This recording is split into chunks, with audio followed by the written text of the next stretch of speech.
well do you know Santa Claus? Santa Claus, also known as Father Christmas, Saint Nicholas, Saint Nick, Kris Kringle, or simply Santa. Saint Nicholas was a 4th century Greek Christian bishop of Myra in the region of Lycia in the Roman Empire, today known as Turkey. He was very religious from an early age and devoted his life entirely to Christianity. The remains of Saint Nicholas, an early precursor to Santa Claus, are in Basilica di San Nicola in Italy. The sad thing is, looters stole half of his skeleton as well as other relics. Saint Nicholas was later claimed as a patron saint of many diverse groups, from archers, sailors, and children to pawnbrokers. He is also the patron saint of Amsterdam, Moscow, and New York City. Santa Claus is actually an English pronunciation of the Dutch word Sinterklaas, which translates back in English as Saint Nicholas. Saint Nicholas is the world's most popular non-biblical saint. He has over 2,000 churches dedicated to him in France and Germany, and 400 in England. The name Father Christmas, though, dates back as far as 16th century in England, during the reign of Henry VIII, when he was pictured as a large man in green and scarlet robes lined with fur.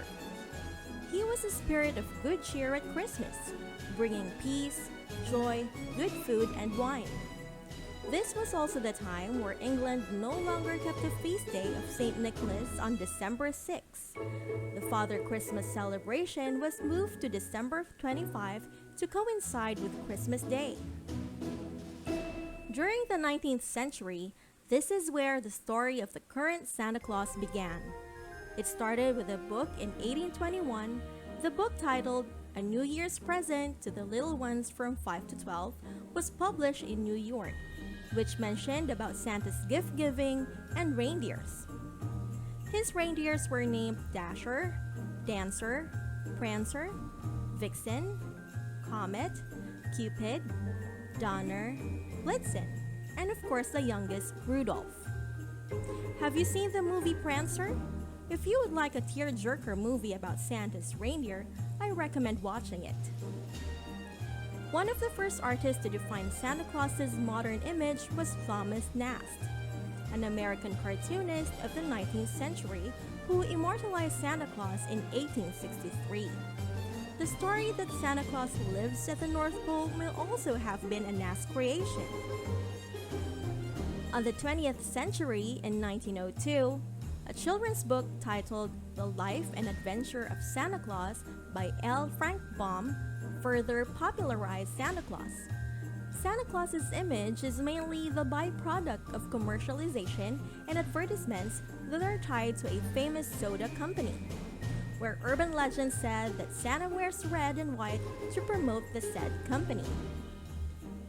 Santa was also popularized on Hollywood movies, shopping mall photo ops, and the internet. Time for our aha moment. The tradition of Santa Claus being said to enter chimneys comes from pre-Christian Norse tradition. Odin would often enter through chimneys and fire holes on the solstice. In the United States and Canada, children traditionally leave a glass of milk and a plate of cookies intended for Santa to consume. Did you know the most popular cookie they would leave is the Oreo cookie? In Britain and Australia, sherry or beer and mince pies are left. In Denmark, Norway, and Sweden, it is common for children to leave him rice porridge with sugar and cinnamon instead. In Ireland, it is popular to leave Guinness, an Irish dry stout or brewery, or milk, along with Christmas pudding or mince pies. Here are some of the best Santa Claus movies you may want to watch. The Polar Express, The Christmas Chronicles, Rudolph the Red-Nosed Reindeer, Rise of the Guardians, Noel, Claus, A Boy Called Christmas. Thank you for watching. Now you know Santa a little bit more. Do you have any other things to share about him? Let me know in the comments below. Don't forget to share, like, and subscribe. Merry Christmas!